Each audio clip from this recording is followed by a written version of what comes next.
Welcome to Scary Reddit Stories, Volume 1 from Scary Stories Vault. The Story 1, The Mirror That Shouldn't Exist. From account, Haunted Reflections 92.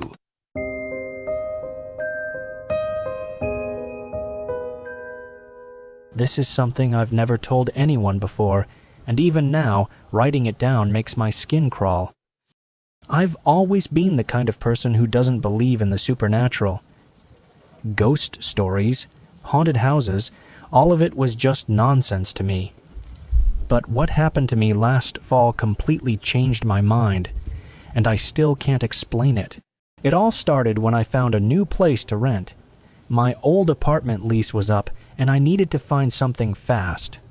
A friend of mine mentioned a place his cousin had just vacated. It was a small 2-story house, a bit isolated but spacious, and the rent was insanely cheap. It was perfect for me, more room than I needed, honestly, but it was affordable and close to work.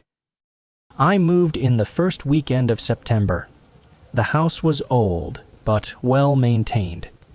It had that classic rustic charm with creaky wooden floors and large windows that let in plenty of natural light. There were a few odd details, though. One of the closets in the upstairs bedroom had a lock on the outside, which I thought was a little strange, and there was a large dusty mirror that the previous tenant had left behind, leaning against the wall in the downstairs living room. I figured I could just move it to the basement if it creeped me out too much, but other than that, the house was perfect. The first few nights were uneventful. I was busy unpacking and getting settled, so I didn't pay much attention to anything else. The nights were quiet, except for the occasional creak of the floorboards, which I expected in a house that old. But about a week in, I started noticing things.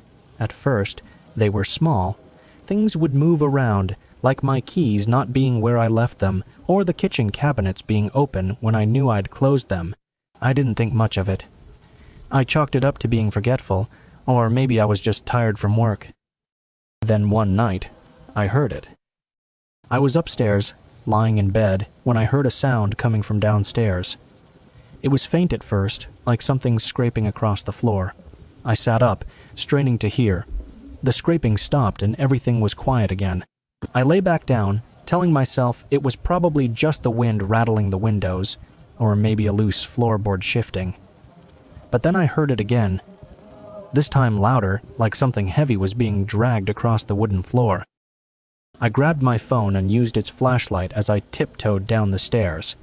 My heart was pounding in my chest, but I kept telling myself I was being ridiculous. There was nothing in the house. As I reached the bottom of the stairs, the light from my phone illuminated the living room, and I froze. The large mirror that had been leaning against the wall was now lying flat on the floor, face up. It must have fallen, I thought. I cautiously approached it, expecting to see a crack or some sort of damage, but the mirror was perfectly intact. I stood there for a moment, staring at my reflection, trying to shake the uneasy feeling creeping up my spine. I didn't know what was more unsettling, the fact that the mirror had moved on its own, or the fact that I couldn't see my reflection properly.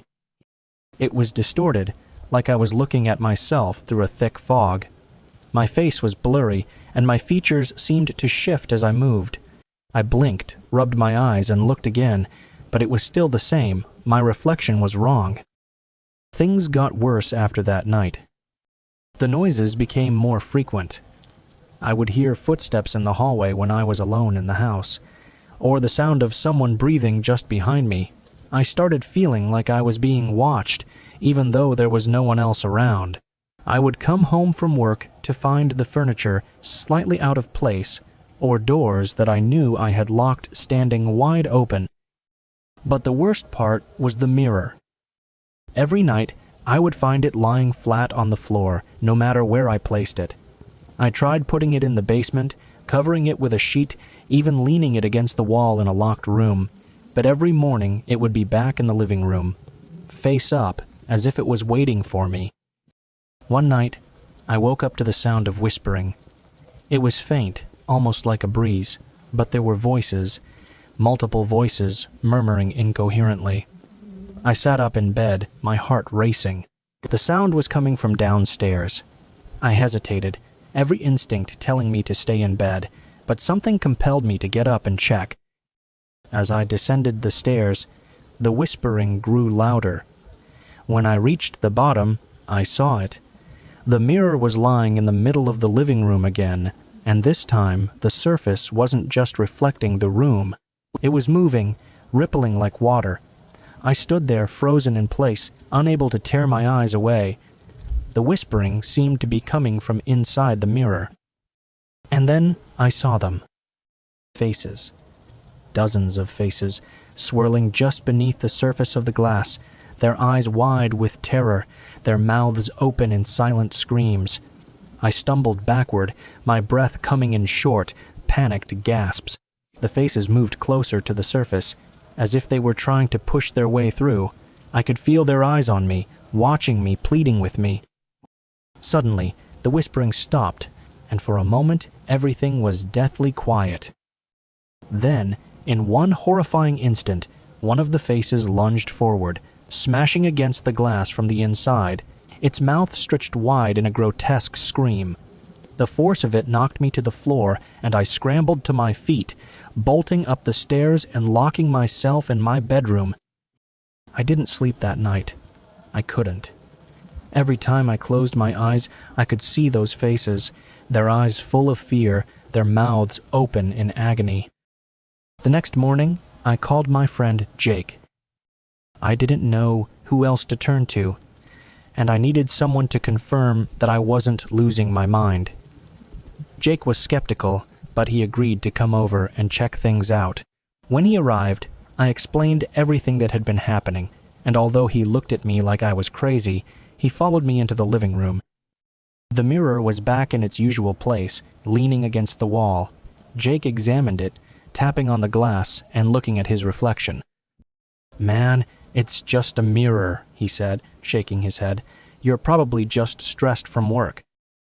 I wanted to believe him, but I knew what I had seen. I knew that mirror was something more than just a piece of glass.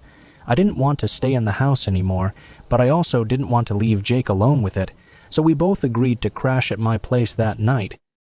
Everything was quiet until around 2 a.m.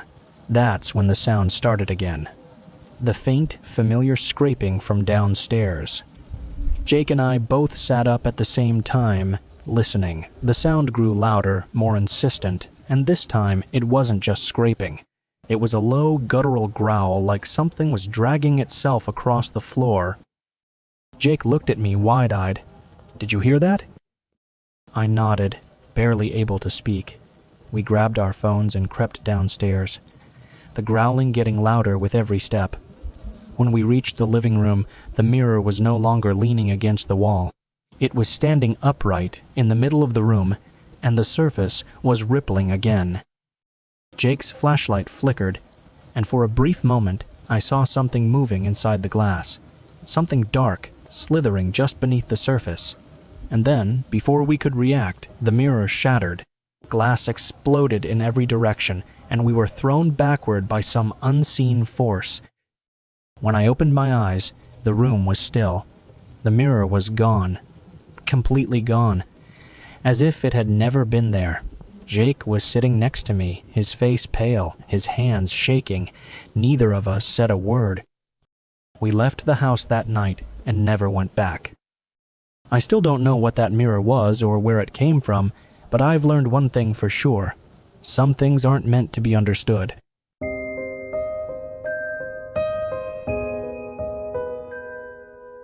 The Story 2, Voices in the Asylum. From Account, Urban Haunt Seeker. I've always loved exploring abandoned places, but what I found in the old asylum still haunts me to this day. It was the summer of 2019, and I had just moved to a small town in upstate New York. It was one of those places where everyone knows everyone, and there's a kind of eerie calm that settles over the town as the sun sets. I had taken a job as a history teacher at the local high school, and with summer break in full swing, I had a lot of free time on my hands. That's when I discovered the old asylum. The asylum, once known as the Hudson Valley Sanitarium, was a place I had only heard about in hushed whispers. It had been abandoned for decades, a crumbling relic from a time when mental health care was more about locking people away than treating them. The locals had a lot of stories about it. Some said it was haunted, others said it was cursed. Either way, it was a spot that no one in town dared to go near. Naturally, I was intrigued. I had always been drawn to the strange and unexplained, and the asylum seemed like the perfect place for a little urban exploration. One afternoon, I decided to check it out. Armed with a flashlight, my phone, and a bit of bravado, I set off toward the decaying structure on the outskirts of town. The asylum was more imposing up close than I had imagined. Its towering brick walls were covered in ivy, and many of the windows were boarded up or broken. The air was thick with the scent of damp earth and decay. As I stood at the entrance, a chill ran down my spine, but I pushed the feeling aside and stepped inside. The inside of the asylum was like something out of a horror movie. Long, dark hallways stretched out before me, lined with peeling wallpaper and rusted metal doors. The floor was covered in debris, broken glass, crumbling plaster, and the occasional piece of discarded furniture. Every step I took echoed through the empty corridors, and I couldn't shake the feeling that I wasn't alone. I wandered through the building, snapping a few pictures here and there, trying to imagine what it must have been like when it was still in use. As I moved deeper into the asylum, the temperature seemed to drop, and the air grew heavier. It felt like the walls were closing in on me. I turned a corner and found myself in a large, open room.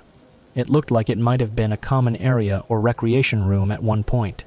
There were old, rusted chairs scattered around, and a large mirror hung on the far wall, its surface cracked and covered in grime. I walked up to the mirror, wiping away some of the dirt with my sleeve, and that's when I saw it. Behind me, reflected in the mirror, was a figure. It was standing at the far end of the room, partially obscured by shadows. My heart skipped a beat, and I spun around, but there was nothing there. I turned back to the mirror, but the figure was gone. I told myself it was just my imagination. After all, this place was creepy enough to make anyone see things that weren't there. I tried to shake off the unease and moved on. But as I continued exploring, I couldn't shake the feeling that something was following me. The deeper I went into the asylum, the more unsettling it became. The hallways grew darker, and the air grew colder. I could hear faint whispers, like the echo of voices carried through the halls. I couldn't make out what they were saying, but the sound sent chills down my spine. I came across an old patient file lying on the floor. It was yellowed with age and covered in dust. I picked it up and opened it, revealing a photograph of a young woman. Her eyes were wide with fear, and there were dark circles under them. Her name was scribbled at the top of the page, but it was smudged and unreadable. I felt a pang of sympathy for her, whoever she was, and wondered what her story was. That's when I heard it, a faint, raspy voice coming from down the hall. "Help me!" I froze, my heart pounding in my chest. The voice was so faint, I wasn't sure if I had imagined it, but then I heard it again, slightly louder this time. "Help me!" It was coming from the direction of the basement stairs. Every rational part of me screamed to turn around and leave, but something compelled me to move forward. I took a deep breath and made my way toward the sound, my flashlight shaking in my hand. The basement was even more chilling than the rest of the building. The air was damp and musty, and the walls were covered in a thick layer of mold. As I descended the stairs, the voice grew louder, more desperate. "Please, help me!" I reached the bottom of the stairs and found myself in a narrow corridor. The voice was coming from one of the rooms at the end of the hall. I hesitated for a moment, every instinct telling me to turn back, but I couldn't. I had to know what was in there. I walked down the corridor, my footsteps echoing off the walls. The door to the room was slightly ajar, and I pushed it open, peering inside. What I saw made my blood run cold. The room was empty, except for a single bed in the corner, and on that bed lay the young woman from the patient file, her eyes wide and staring at the ceiling. She was pale, her skin almost translucent, and her lips were moving, whispering the same words over and over. Help me! I wanted to scream, to run, but I was frozen in place. The woman turned her head slowly, her eyes locking onto mine. Her lips continued to move, but no sound came out. Then, as if by some unseen force, she began to rise from the bed, her body floating toward me. I stumbled backward, tripping over my own feet as I tried to get away. But she kept coming, her eyes never leaving mine. I could feel a cold wind swirling around me, and the whispers grew louder, echoing in my ears. Help me! I turned and ran, sprinting down the corridor and up the stairs. The whispers followed me, growing louder and more frantic. I didn't stop until I burst through the front doors of the asylum and into the daylight. I was shaking, gasping for breath, my heart pounding in my chest. I looked back at the asylum, half expecting to see her standing in the doorway, but there was nothing, just the empty, crumbling building staring back at me. I didn't tell anyone what I saw. I couldn't. Who would believe me? I tried to convince myself that it was just my imagination, that the old asylum had played tricks on my mind. But I knew deep down that what I saw was real. A few weeks later, I decided to do some research on the asylum. I found old records and newspaper articles that confirmed what I had seen. The young woman was a patient there in the 1940s. Her name was Eliza Foster, and she was committed after claiming to hear voices. She was found dead in her room one morning, having hanged herself with the bed sheets. The doctors claimed it was a suicide, but the other patients believed otherwise. They said Eliza's spirit was trapped in the asylum, that she was still looking for someone to help her. The more I read, the more I felt a cold dread settle in my stomach. I went back to the asylum one last time. I don't know what I was hoping to find. Maybe closure, maybe answers. I wandered through the building, calling out for Eliza, hoping that maybe I could help her move on, but the asylum was silent, empty. The air was heavy with a sense of finality, as if whatever had happened, there had finally come to an end. I left the asylum that day, and I never went back. But sometimes, late at night, I can still hear her voice whispering in the darkness. Help me! And I wonder if maybe, just maybe, she's still out there, waiting for someone to hear her. Or maybe she's just waiting for me.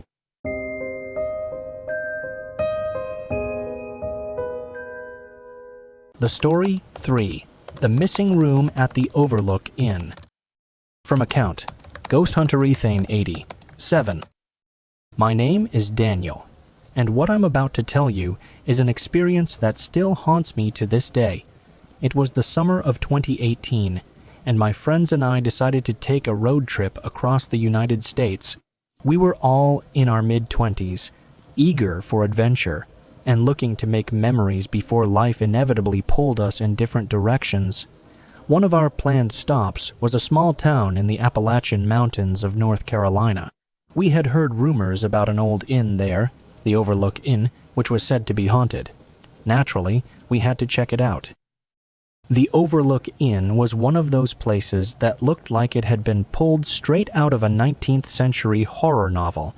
The wooden exterior was painted a faded white, with ivy creeping up the sides and windows that seemed to watch you as you approached. The inn sat on a hill, overlooking a dense forest, and the air around it was heavy with the scent of pine and earth. We arrived late in the afternoon, just as the sun was beginning to set, casting long shadows across the lawn. We walked in, the bell above the door jingling to announce our arrival. The interior was just as eerie as the exterior. The lobby was dimly lit, with an old chandelier hanging from the ceiling and creaky wooden floors that groaned under our feet. An elderly woman sat behind the reception desk, her eyes following our every move. "Welcome to the Overlook Inn," she said, in a voice that sounded like it hadn't been used in years. "Are you checking in?" There were 5 of us. Me, my girlfriend Emily, our friend Sarah, and 2 other guys, Matt and Josh. We nodded, and the woman handed us an old-fashioned key. Room 214. She said, almost mechanically. The last room on the second floor. As we walked up the narrow staircase, I couldn't shake the feeling that we were being watched. The walls were lined with old paintings, their subjects staring out at us with blank, cold eyes. The floorboards creaked with every step we took, and the air grew colder the higher we climbed. When we reached our room, it was exactly what you'd expect from a place like this. The wallpaper was peeling, the furniture was covered in a fine layer of dust, and the bed looked like it hadn't been slept in for decades. But we were young and adventurous, so we laughed it off and began to unpack. It was then that things started to get strange. As we settled in, Emily noticed something odd. Hey, guys! She called out, her voice trembling slightly. Did you see this? She was standing by the window, staring at a large, ornate mirror that hung on the wall. We all gathered around her, and I felt a chill run down my spine. Reflected in the mirror was the room behind us, but there was something off. The reflection showed a door on the opposite wall that wasn't actually there. In the reflection, it looked like an old wooden door with a brass handle. But when we turned around, the wall was bare. That's creepy, Sarah said, trying to laugh it off, but I could tell she was as unnerved as the rest of us. Maybe it's just a trick of the light, Matt suggested, though he didn't sound convinced. We tried to ignore it, but the unease lingered. As night fell, we decided to go to bed, each of us secretly hoping that morning would bring a sense of normalcy. But that wasn't going to happen. Around 3 a.m., I woke up to a strange sound. It was a soft scratching, like nails on wood, coming from the direction of the mirror. I sat up, my heart pounding in my chest, and looked around the room. Everyone else was still asleep. The scratching grew louder, more insistent. I turned to look at the mirror, and what I saw made my blood run cold. In the reflection, the door that wasn't there before was now open, revealing a dark, shadowy corridor, and standing in the doorway was a figure, tall and thin, its face obscured by darkness. I couldn't move, couldn't breathe. The figure began to step into the room, and as it did, the scratching noise grew louder, more frantic. Have you ever felt that paralyzing fear, the kind that keeps you rooted to the spot, unable to move even when every instinct screams at you to run? That was me in that moment. I wanted to scream, to wake up my friends, but no sound would come out. Then, just as suddenly as it appeared, the figure vanished. The door in the reflection was closed again, and the scratching stopped. I was left sitting there, drenched in sweat, my heart racing. I didn't sleep for the rest of the night. The next morning, I told the others what I had seen. They looked at me with a mixture of disbelief and concern. But I could see that they were scared too. We all were. We decided to check out early and leave the Overlook Inn behind us, but not before we asked the old woman at the reception about the room. Is there supposed to be a door on the opposite wall of room 214? I asked hesitantly. She looked at me with that same vacant expression. Room 214? She repeated slowly. We don't have a room 214. I felt a chill go down my spine. What do you mean? We stayed there last night. She shook her head. No, dear. That room hasn't been in use for over 50 years. It was sealed off after an incident. What kind of incident? Emily pressed, her voice trembling. The old woman hesitated, as if deciding whether or not to tell us. A man went missing, She finally said. disappeared without a trace. They searched the entire inn, but all they found was a message scratched into the wall of room 214. It said, "Don't open the door." We left the inn in a hurry, driving as fast as we could away from that place. None of us spoke for the first hour on the road, each lost in our thoughts, trying to process what had happened. You might think that's where the story ends, but there's more. A few weeks after we got back home, I started having nightmares. They were always the same. I was back in room 214, staring at the mirror. The door in the reflection would slowly open, and the figure would step out, reaching for me with long, skeletal fingers. And then I would wake up drenched in sweat, my heart pounding in my chest. One night, I woke up to the sound of scratching again. It was coming from the mirror in my bedroom. I turned to look, my breath caught in my throat. The door in the reflection was there, open, and the figure was standing in the doorway, closer than ever before. I don't know what it wants or why it's following me, but I know one thing for certain: some doors should never be opened. And if you ever find yourself at the Overlook Inn, stay away from room 214. Because if you open that door, you might not be able to close it again. Have you ever had that feeling? Like you're being watched? Like there's someone or something just out of sight, lurking in the shadows? If you do, my advice is simple: don't turn around. You might not like what you see. I left the Overlook Inn behind, but a part of it seems to have followed me. Every now and then, I hear that faint scratching sound, and I know it's only a matter of time before the door opens again.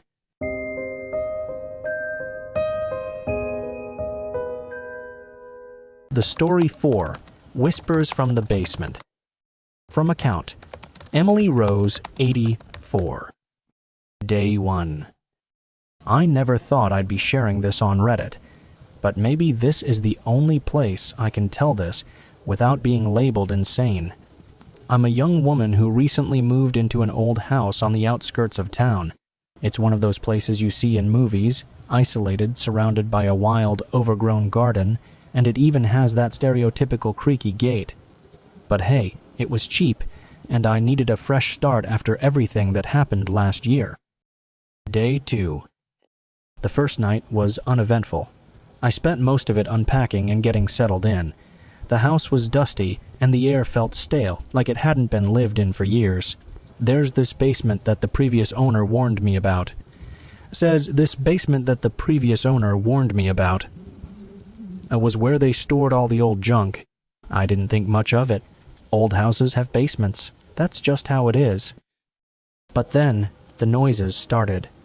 At first, it was just small creaks and groans. I brushed it off as the house settling. You know, normal stuff. But as the night went on, they became more distinct, more human. It sounded like whispers, almost like someone was having a conversation just out of earshot. Day 3. I tried to ignore it, told myself I was just being paranoid in a new place. But when I lay down to sleep, I could hear the whispers again, this time accompanied by soft footsteps. They seemed to come from the basement. I tried to convince myself it was just an old furnace or some kind of animal that had gotten in, but deep down, I knew it wasn't that simple. Day 4. Last night was the worst. The whispers grew louder, almost demanding my attention. I swear, I heard my name being called. Emily, it whispered. Clear as day, but in a tone that sent chills down my spine. I didn't sleep a wink. Every time I closed my eyes, I felt like someone was standing right next to my bed, watching me. Day 5. I decided to investigate. It sounds crazy, I know, but I couldn't take it anymore. I needed to know what was down there. So, around midnight, I grabbed a flashlight and made my way to the basement door. The air grew colder with each step, and my hands trembled as I reached for the doorknob. The stairs creaked under my weight as I descended. It felt like they went on forever. The further down I went, the more intense the whispers became. They weren't just sounds anymore. They were voices overlapping, telling me things I couldn't understand. My breath came out in shallow gasps, and my heart pounded in my chest. Day 6. I finally reached the bottom. The basement was pitch black, and the air was damp and frigid. I shone my flashlight around, revealing piles of old furniture covered in dust and cobwebs. There was nothing unusual, nothing that would explain the voices. But then, I noticed something. In the far corner of the room, there was a small door, barely visible behind a stack of old boxes. It was half the size of a regular door, like it was meant for a child. The whispers grew louder as I approached it, almost urging me to open it. My hand shook as I reached out, the metal handle icy to the touch. Day 7. I opened the door. Inside was a narrow passage, leading to what seemed like another room. I could see a faint light flickering at the end of the passage. I hesitated for a moment, every instinct screaming at me to turn back, to run. But something compelled me to move forward, like I was being pulled by an invisible force. As I entered the room, the light grew brighter, revealing an old, tattered doll sitting in the center of the floor. It was covered in dirt and grime, its glass eyes staring blankly ahead. The whispers stopped the moment I stepped into the room, replaced by a deafening silence. I approached the doll, a strange sense of familiarity washing over me, and then it hit me, a memory buried deep in the recesses of my mind. This was my doll, the one I had as a child, the one that went missing when I was 5. How the hell did it end up here? I reached out to touch it, and the moment my fingers brushed its surface, a cold gust of wind blew through the room. The doll's head turned slowly, its eyes locking onto mine. It opened its mouth, and a voice, my voice, echoed through the room. "You shouldn't have come here, Emily." Day 8. I ran out of the basement, slamming the door behind me. I don't know what that was, how it was even possible. I've been trying to make sense of it, but nothing adds up. Did I just imagine the whole thing? Is this house really haunted? Or am I losing my mind? Day 9. I couldn't sleep again. The whispers didn't return, but the silence was worse. Every little sound made me jump, and I kept replaying that moment in my head. How could the doll have been here? It didn't make any sense. I needed to know more. Day 10. I went to the local library today, hoping to find some history on the house. Maybe there was some logical explanation for all this. What I found left me even more unsettled. According to the records, the house used to belong to a family who had a young daughter. She went missing under mysterious circumstances over 30 years ago, and her body was never found. The strange part? Her name was Emily. Day 11. I don't know what to think anymore. Is this some kind of sick coincidence, or is there something more to it? I feel like I'm being watched constantly, like there's something lurking in the shadows, waiting. Day 12. Tonight, I heard the whispers again. They were louder than ever, almost frantic. It was as if they were trying to tell me something, to warn me. I'm sitting here now in my room, writing this, trying to stay calm, but I know I can't ignore it any longer. I have to go back down there. Day 13. I don't know if I'll make it through the night. The whispers have turned into screams echoing through the house. They're coming from the basement, demanding my attention. I can feel something evil down there, something that wants me. I'm scared, more scared than I've ever been in my life. If I don't make it out, if this is my last post, someone, anyone, please tell my story. Please don't let this house take anyone else. Day 14. There was no day 14 entry from Emily. Her account went silent after the final post. Local authorities later investigated the house, but found no trace of Emily or any signs of a struggle. The only thing they discovered in the basement was an old, dusty doll sitting in the center of the floor, its glass eyes staring blankly into the darkness.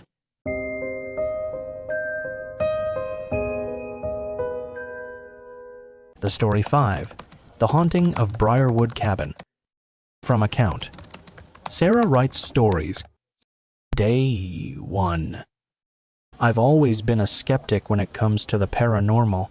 Ghosts, spirits, and all that supernatural stuff just seemed like stories people tell around campfires to spook each other. But after what happened to me last October, I'm not so sure anymore. I've decided to share my story here because maybe someone out there has experienced something similar. or maybe it's just a way to get this off my chest. Either way, here it goes. It all started when I rented a cabin in a remote part of the Appalachian Mountains, near Gatlinburg, Tennessee. I needed a break from city life, and a week in nature seemed like the perfect escape. The cabin, called Briarwood, was built in the 1800s, but had been recently renovated. It was cozy, with a rustic charm, surrounded by dense woods that were breathtakingly beautiful, especially in the fall. Day 2. The first couple of days were perfect. I hiked during the day, explored the nearby trails, and spent my evenings by the fireplace with a good book. The cabin was peaceful, almost too peaceful. On the third night, things started to get strange. It was around midnight when I heard the first noise. A faint scratching sound, like something or someone was trying to claw its way through the walls. I brushed it off as an animal. Maybe a raccoon or a squirrel. This was the mountains, after all. I went back to reading, trying to ignore the persistent scratching that seemed to move from one side of the cabin to the other. Day 3. The scratching stopped after an hour or so, and I managed to get some sleep. But the next morning I noticed something odd. On the outside of the cabin, right by the front door, were deep scratch marks. They were too high up to be from any animal I could think of. Bears, maybe, but it didn't seem right.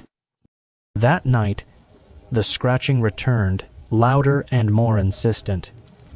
I couldn't sleep, so I decided to record the sound on my phone, thinking I could show it to a ranger or someone who might know what kind of animal it was. But when I played back the recording, all I could hear was silence. No scratching, no rustling, just dead air. Day 4. By the fourth night, the scratching had escalated to banging, like something was trying to break down the walls. I was terrified, but I kept telling myself there had to be a logical explanation. I called the rental office the next morning to see if they could send someone out to check, but they assured me the cabin was secure and that it was probably just the wind or animals. I was starting to regret my decision to stay at Briarwood, but something kept me there. Maybe it was stubbornness, or the thought that I was just overreacting. I decided to take a drive into town to clear my head. That's when I heard the story about the cabin. Day 5. While grabbing a coffee at a local diner, I overheard a conversation between two elderly men. They were talking about Briarwood Cabin, mentioning something about a curse and disappearances. My ears perked up, and I couldn't resist joining in. "Excuse me?" I said, trying to sound casual. "Did you say something about Briarwood Cabin?" The men exchanged a glance before one of them spoke. "You staying there?" he asked, eyeing me suspiciously. "Yeah, just for the week," I replied, feeling a bit uneasy. The other man shook his head. "You might want to leave," he said bluntly. They went on to tell me about the cabin's past. In the late 1800s, a family had lived there, husband, wife, and their young daughter. One winter, they all disappeared without a trace. The locals searched for weeks, but never found any sign of them. Over the years, others who stayed in the cabin reported strange occurrences, hearing voices, seeing shadows, and feeling an oppressive presence. Some even claimed to have seen the ghost of a little girl wandering the woods at night. I left the diner with a sense of dread. The story was unsettling, but it didn't explain the noises or the scratches. Could it be that the cabin was haunted? I still wasn't convinced, but I couldn't shake the feeling that something was wrong. Day 6. That night, the banging was accompanied by something else, a voice. It was faint at first, like a whisper carried on the wind, but as the night wore on, it grew louder, more distinct.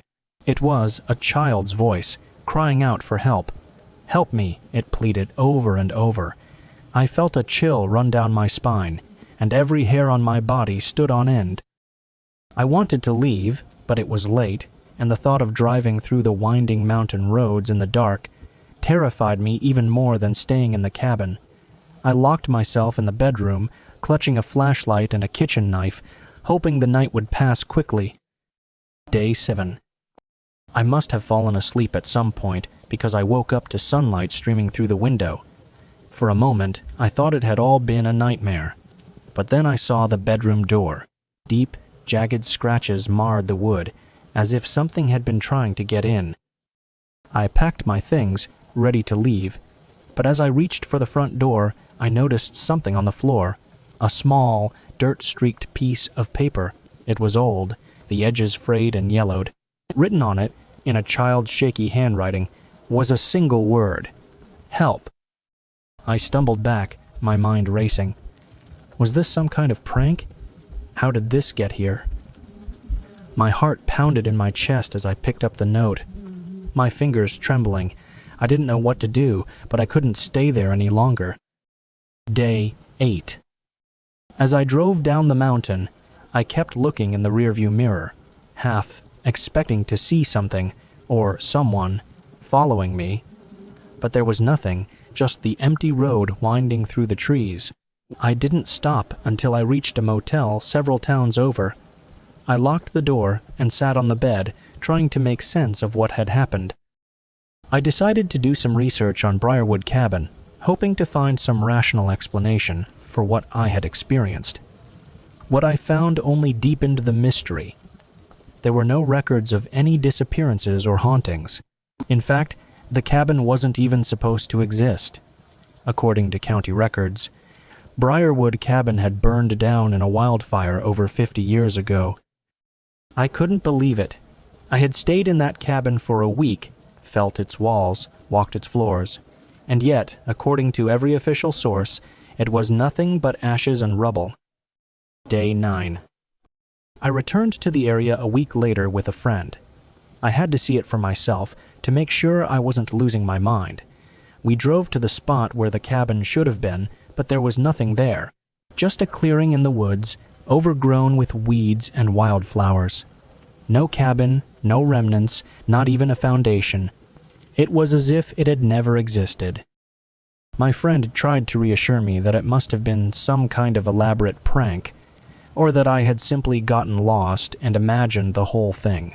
But I know what I saw, what I heard. I have the scratches on my arm and the note to prove it. Day 10. Since then, I've been haunted by dreams of that cabin. I hear the child's voice in my sleep crying for help. I see the scratches on the door, feel the icy grip of fear that held me in that place. Sometimes, I wake up with the feeling that I'm still there, trapped in that cold, dark room. I don't know what really happened at Briarwood Cabin. Maybe it was a ghost, a residual haunting of a family long gone. Or maybe it was something else, something darker. All I know is that it was real, and it's something I'll never forget. Day 11. If you ever find yourself in the Appalachian Mountains and you hear about a place called Briarwood Cabin, do yourself a favor and stay away. Some places are better left undisturbed, some voices better left unheard. I'll leave you with this. Sometimes the scariest things aren't the ones you can see, but the ones you can feel, the ones that linger just on the edge of reality. And sometimes they're the ones that find their way into your nightmares, no matter how far you run.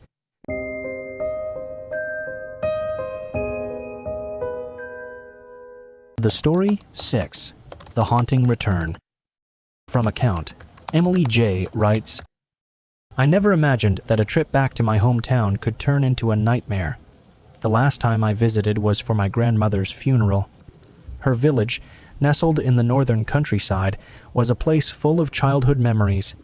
Afternoons spent playing by the stream under the shade of ancient trees, but this time, returning felt different. This time, I decided to stay at my grandmother's house for a few days. I wanted to clean up the old place and find some peace after a hectic period at work. Her house sat at the end of a narrow dirt road. Surrounded by lush fields and dense woods.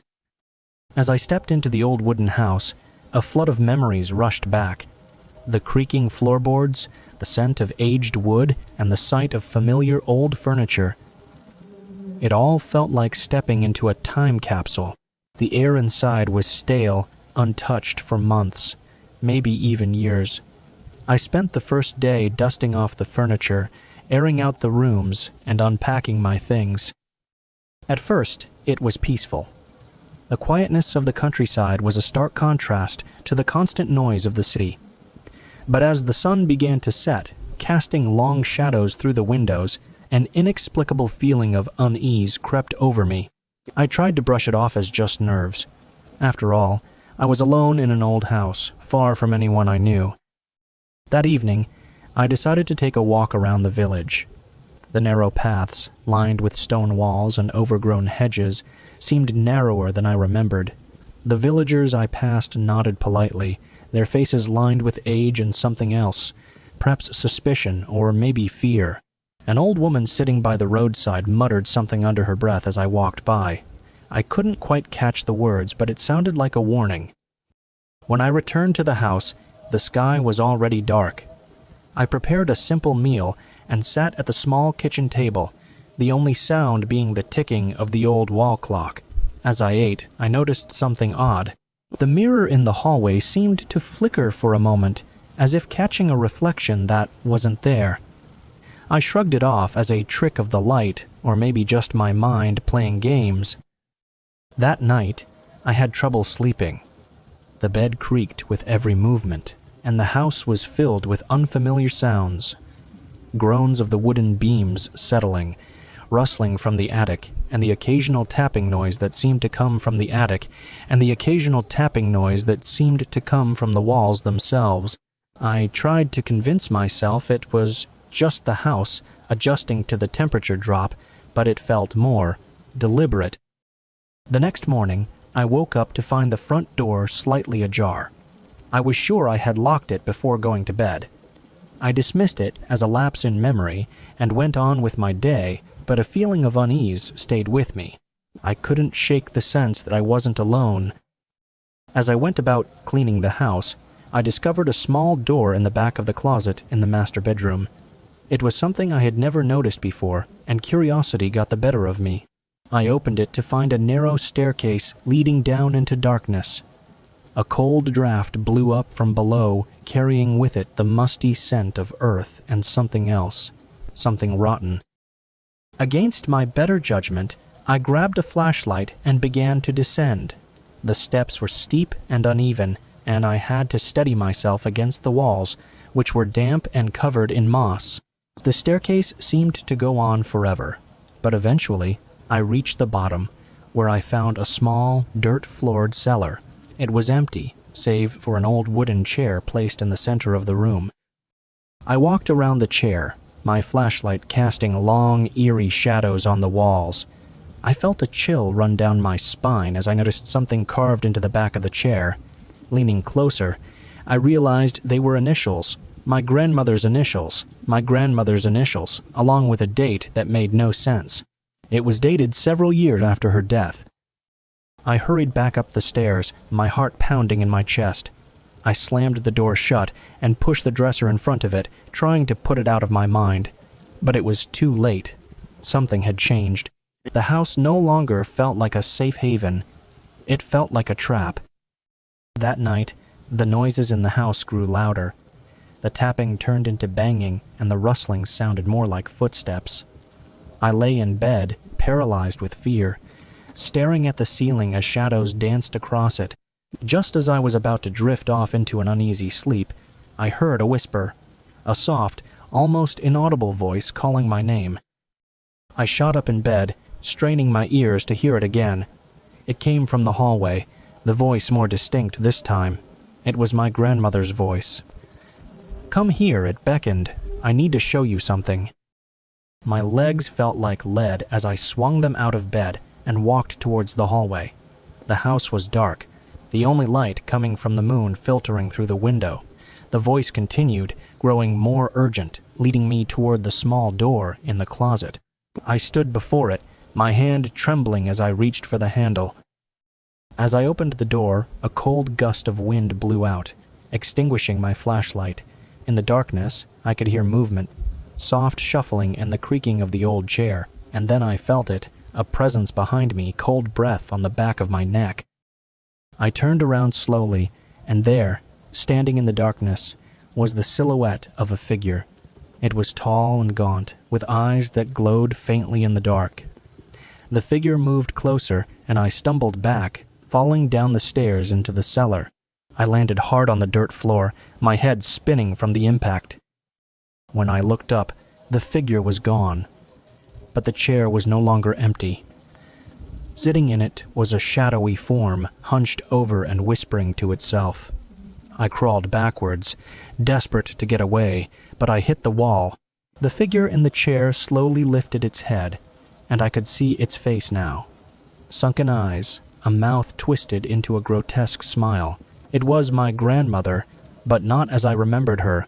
She looked decayed, like a corpse that had been rotting for years. She opened her mouth to speak, but the words that came out were not her own. They were in a language I didn't understand, a guttural, ancient tongue that sent chills down my spine. And then she laughed, a low, raspy laugh that echoed around the cellar. I scrambled to my feet and ran up the stairs, slamming the door behind me.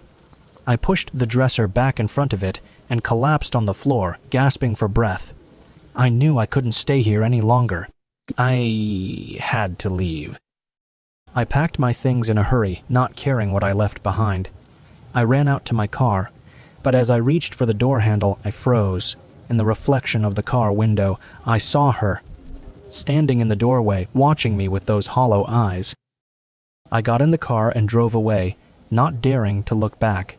As I sped down the road, I heard her voice one last time, whispering in my ear, "You can't leave. You'll never leave." I didn't stop driving until I reached the city. Even now, as I write this, I can feel her eyes on me.